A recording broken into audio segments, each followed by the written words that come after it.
اب عبادت صرف روزے رکھنا، نماز پڑھنا، حج کرنا، زکوٰۃ دینا ہے، یہ صرف عبادت نہیں ہے۔ نوافل کو ہم عبادت سمجھتے ہیں، حالانکہ ہر گناہ سے بچنا اور ہر نیکی کی طرف انسان کا راغب ہو جانا یہ انسان کی عبادت ہے۔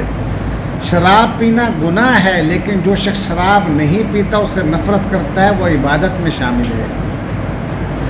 جوا کھیلنا حرام ہے، لیکن جو شخص جوا نہیں کھیلتا اور اس کی زندگی ساری زندگی سے بچی رہی تو اس کو اس گناہ سے بچنے کا ثواب بھی عطا کیا جائے گا۔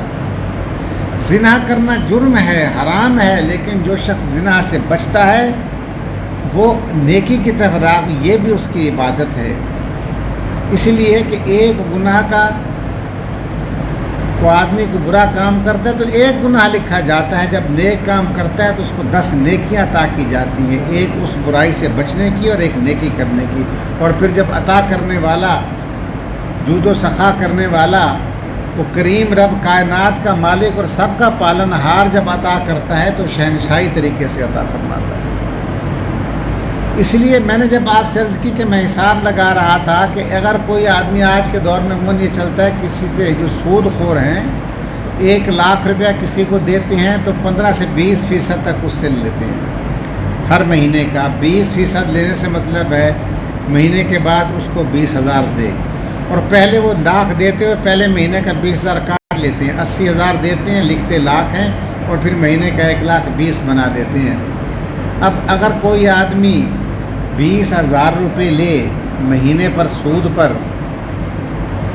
تو 1 سال کے اندر 1 لاکھ پر 2,40,000 سود دینا پڑ جاتا ہے۔ لیا اس نے 1 لاکھ ہے، اور اگر 10% ہو، جو 10% تو عام ہے، دیتا ہی کوئی نہیں ہے، 15 سے 20% تک جاتے ہیں یہاں پر لوگ، تو 1,20,000 انہوں نے سال کا لے لیا، ان کی اصل رقم بھی ہوئی ہے۔ اب اگر کوئی آدمی 20% پر سود لیتا ہے اور وہ پہلے مہینے سے نہیں دے سکتا اور 1 سال گزر جاتا ہے، تو میں نے حساب لگایا تھا کہ 1 سال میں 8,91,610 روپے بنتے ہیں۔ جو آدمی 1 لاکھ سود پر لیتا ہے اور پھر ہر مہینے سود ادا نہیں کرتا تو سود خور کے اس کے ذمے 8,91,160 روپے بن جاتے ہیں۔ کتنا بڑا ظلم ہے۔ اسی لیے اللہ جل شانہ نے اس سے منع فرمایا۔ اب سود کی یہاں پر کئی قسمیں ہیں۔ مجھے اللہ نے کئی مرتبہ یہاں ذمہ داریاں دیں، تو اس میں ہمارے پاس جب کیس آتے ہیں تو میں دیکھ کر حیران رہ جاتا ہوں۔ ٹریکٹر والے کے پاس آدمی جاتا تو سود والے کیا کرتے ہیں کہ جی ہم اگر آپ کو نقد پیسے دیں گے، آپ کو کتنے پیسے چاہیے؟ اس نے کہا جی مجھے 5 لاکھ چاہیے۔ کہا جی 5 لاکھ دیں گے، اس پہ 10% یا 15% سے تو سود ہے۔ بھائی حرام ہم نہیں کھاتے، تو بنی اسرائیل والا کام کرتے ہیں، وہ غیرتوں والا کام ہوتا ہے۔ وہ کہتے ہیں آپ ہم سے ایسا کریں، ٹریکٹر خرید لیں، وہاں 2 آدمی بیٹھے ہوتے ہیں، آپ ہم سے کار خرید لیں۔ اب وہ کار کتنے کی ہے یا ٹریکٹر؟ یہ جی ہم آپ کو دے رہے ہیں جی 5 لاکھ روپے کا، یا گاڑی دے رہے ہیں 10 لاکھ روپے کی، یہ آپ ہم سے لے لیں۔ اس نے 10 لاکھ کی گاڑی لے لی۔ اب وہ جو دوسرا آدمی بیٹھا ہوتا ہے اس نے کہا یار تم نے یہ بیچنی ہے؟ اس نے کہا جی۔ اب وہ کیا ہے، جو 7 لاکھ کی گاڑی ہے وہ 10 لاکھ میں بیچے گا۔ کہتا جی یہ تو لین دین ہے، یہ تو حلال ہے، میں نے آپ کو 10 لاکھ میں گاڑی دی۔ جو دوسرا بیٹھا ہوتا اس نے کہا یار یہ مجھے گاڑی یا ٹریکٹر مجھے دے دو، اب مجھے تمہیں تو پیسے چاہیے، ٹریکٹر یا گاڑی تم کیا کرو گے؟ وہ کہتا ٹھیک ہے یار تم لے لو۔ کہتا جی میں تو لوں گا 6 لاکھ روپے کی۔ اب اس نے 7 کے 10 لیے، اس نے وہ گاڑی 6 لاکھ میں لے لی۔ اصل گاڑی کی قیمت 7 لاکھ تھی، 1 لاکھ اس نے کما لیا، 3 لاکھ اس نے کما لیا۔ اب جو ٹریکٹر کے پیسے اس پہ ہیں کہ بھئی اگر ہر مہینے نہیں دو گے تو جس طرح بجلی کے بلوں میں حکومت سود کھا رہی ہے، حکومت بھی سود کھا رہی ہے کہ اگر بجلی کے بل آپ وقت پر نہیں دے سکتے 10% آپ کو لگ گیا ہے جی۔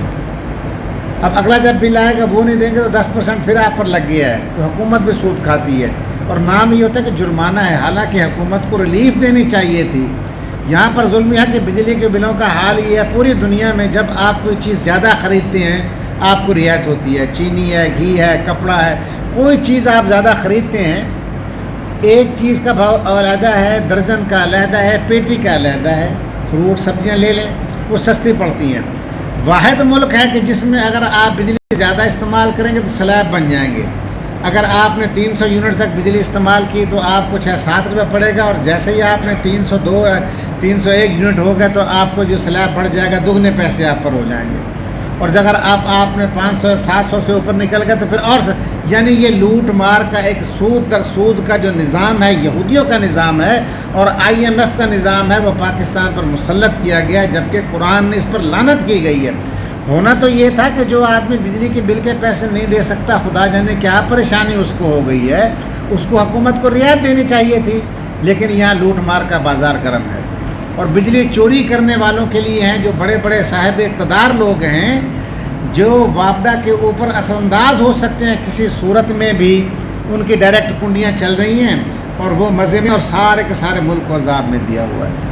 تو یہ جو عذاب ہے قرآن نے اس سے پہلے لعنت کر دی گئی تھی کہ اے ایمان والو، یہ سود در سود کھانا چھوڑ دو اور اللہ کے اس عذاب سے ڈرو جو اللہ نے کافروں کے لیے بنایا ہوا ہے. سود کی بتایا جاتا ہے، امام ابن کثیر رحمۃ اللہ نے لکھا کہ سود کی 70 یا 80 مدات ہیں، 80 مدیں ہیں، 80 درجات ہیں، اور سب سے کم جو ہے، سب سے کم تر سود کا جو گناہ ہے وہ سگی ماں سے زنا کرنے سے بھی بدتر